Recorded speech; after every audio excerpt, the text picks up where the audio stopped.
अस्सलाम वालेकुम नाज़रीन, आप देख रहे हैं मेरा फ़ेसबुक और यूट्यूब चैनल और मैं हूँ उमर ख़त्ताब।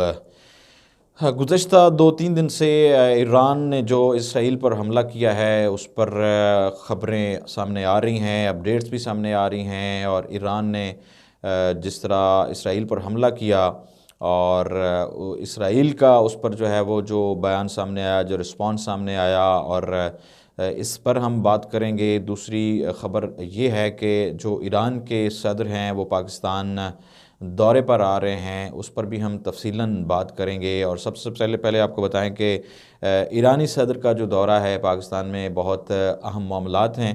सफारती ज़राए ने हमें ख़बर दी है कि हुक्काम से मुलाकातें जारी हैं, क्योंकि जो सदर की सिक्योरिटी है वो लोग जो है पाकिस्तान इस्लामाबाद पहुंच चुके हैं और उनकी मुतल्लिका हुकाम से मुलाकातों का सिलसिला जारी है।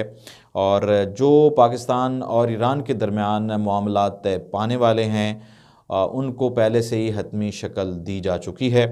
आसिफ अली ज़रदारी साहब जो हैं पाकिस्तानी सदर जो हैं, उन्होंने ईरानी सदर को दावत दी है और उनकी दावत पर जो है ईरानी सदर पाकिस्तान आ रहे हैं और उनके लिए जो है वो दावत का भी एहतमाम किया जाएगा।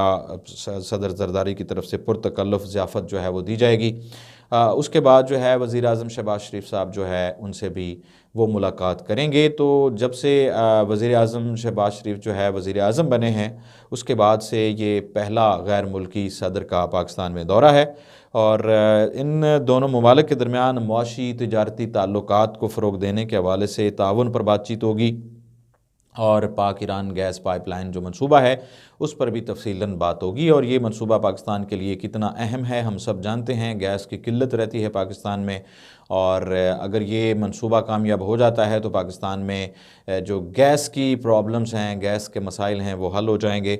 याद रहे कि पाक ईरान जो कशीदगी और ईरान इसराइल तनाज़े के बाद ईरानी सदर का ये पहला गैर मुल्की दौरा है और इस दौरे पर पूरी दुनिया की नज़रें हैं और ख़ास तौर पर अमेरिका और इज़राइल इसको देख रहा है कि ईरानी सदर जो है वो पाकिस्तान क्या करने जा रहा है, क्या मामलात होने जा रहे हैं। और ये बात वाज़ेह है कि 2 रोज़ कबल दिमश्क में ईरानी कौंसल खाने पर इसराइल पर तकरीबन 200 ड्रोन और क्रूज़ मिज़ाइल फ़ायर कर दिए थे, जिससे ख़ित्ते में तनाव बढ़ने के आसार ने जन्म लिया था और ऐसे लग रहा था कि पूरे ख़ित्ते में, ख़ास तौर पर पूरी दुनिया में एक नई जंग छिड़ जाएगी जो मशरिक़ वस्ता से जिसका आगाज़ हो रहा है। ईरानी ख़बरसां जो इदारा है उनके मुताबिक ख़बर ये थी कि ईरान ने इसराइल पर बराह रास्त ड्रोन हमले किए। हमले में इसराइली दिफाही तनसीबात और फ़ौजी ठिकानों को निशाना बनाया गया। तो इसके रिस्पॉन्स पे जो इसराइली वज़ीर आज़म हैं नेतन्याहू, उन्होंने रद्द अमल दिया। पहली बार वो सोशल मीडिया पर उन्होंने इसका रिस्पॉन्स किया और उन्होंने कहा कि उनका मुल्क ही जीतेगा, यानी कि उन्होंने इसराइल को जितवाने की बात की, जीतने की बात की। 13 और 14 अप्रैल की शब ईरान की जानिब से इसराइल पर हमले के बाद ख़ित्ते में बढ़ती कशीदगी पर पाकिस्तान ने इस सूरत हाल पर गहरी तशवीश का भी इज़हार किया था। याद रहे कि जो इसराइल पर ईरान ने हमला किया है उसमें उनके कुछ जो है इत्तेहादी, जिस तरह यमन है, लुबनान है, इराक़, वो भी शामिल थे। मुख्तलिफ़ सिमतों पर जो है वो हमला किया गया। इस ऑपरेशन को ट्रू प्रॉमिस का नाम दिया गया था। इसराइल फ़ौज के तर्जुमान ने इस पर कहा कि 300 के करीब जो है वो ड्रोन और मिज़ाइल दागे, जिसमें कम अज़ कम 12 अफराद ज़ख्मी हुए। चंद ईरानी मिज़ाइल इसराइल की सरज़मीन में गिरे, जिससे फ़ौजी अड्डे और इंफ्रास्ट्रक्चर को सिर्फ मामूली नुकसान पहुंचा। ये उनका रिस्पॉन्स था, उनका बयान था। ये पहला मौका है कि ईरान ने हिज़्बुल्लाह और हमास समेत अपने तादियों के साथ बरसों से जारी प्रॉक्सी जंगें छेड़ने के बाद इसराइल पर बराह रास्त हमला किया था। दूसरी बात यह है कि ये बात आपको याद करवाऊँ कि इससे कबल 16 जनवरी की अगर बात करें तो पाकिस्तान और ईरान के दरमियान जो है वो कशीदगी पैदा हो गई थी। ईरान की जानिब से पाकिस्तान की फ़िज़ाई हदूद की खिलाफ वर्जी की गई थी। हमले के नतीजे में 2 मासूम बच्चे जाँ बहक हुए और 3 बच्चियाँ उसमें ज़ख्मी हो गई थीं। 17 फरवरी को क्या होता है कि ईरानी वज़ीर ख़ारजा ने कहा कि फ़िज़ाई हमलों में पाकिस्तान के किसी शहरी को नहीं बल्कि ईरानी दहशतगर्द ग्रुप जैश उल अदल को निशाना बनाया गया था। इस पर पाकिस्तान की तरफ से जो है वो ईंट का जवाब पत्थर से दिया गया और یہ بات باور کرائے گی کہ آئندہ اگر ایران نے پاکستان کی طرف جو ہے وہ میلی آنکھ سے دیکھا تو اس کا وہ حشر کر دیں گے جو پوری دنیا نے نہیں دیکھا ہوگا۔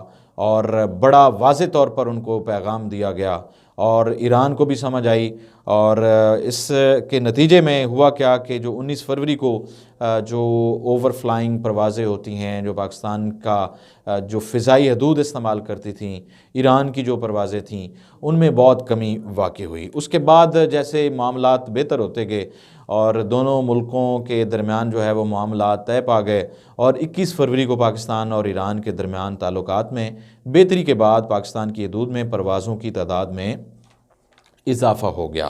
تو یہ بات بڑی اہم ہے کہ اس ساری کشیدگی کے بعد ایرانی صدر جو ہے وہ پاکستان 22 اپریل کو آ رہے ہیں اور ان کا پرتپاک استقبال کیا جائے گا۔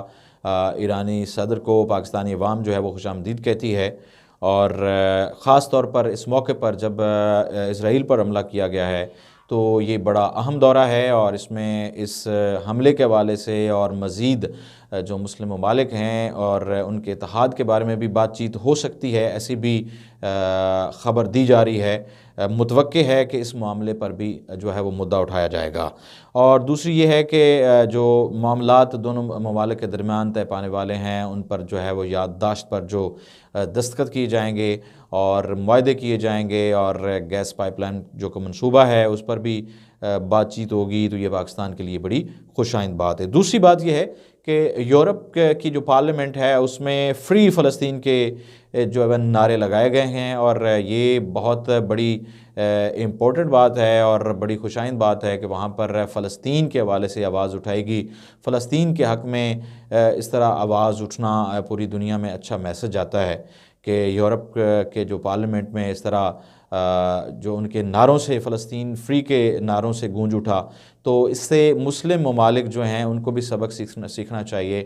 مسلم ممالک جو ہے ان کو بھی ہوش کے ناخن لینے چاہیے کہ فلسطین کے جو بھائی ہیں اتنے دہائیوں سے جو ہے وہ اپنی بقا کی جنگ لڑ رہے ہیں، اور ان نہتے فلسطینیوں پر کس طرح سے جو ہے وہ اسرائیل جو ہے وہ ان کو نقصان پہنچا رہا ہے، اور ابھی یہ کچھ مہینوں سے جس طرح سے ان کو گھروں سے بے گھر کر دیا گیا اور وہاں پر خون کی ہولی جو ہے وہ کھیلی جا رہی تھی، پوری دنیا خاموش تھی، تو کم از کم جو ہے مسلم ممالک جو ہے ان کو اس پر جو ہے غور کرنا چاہیے، سوچنا چاہیے، ہوش کے ناخن لینے چاہیے کہ اپنے مسلمان بھائیوں کے لیے جو ہے وہ آواز اٹھائیں، نہ کہ بلکہ اس پر جو ہے وہ عمل پیرا بھی ہوں، اور اس حوالے سے حکمت عملی اور لاہ عمل اختیار کیا جائے۔ اس کے ساتھ ہی عمر خطاب وٹو کو دیجیے اجازت۔ اللہ حافظ۔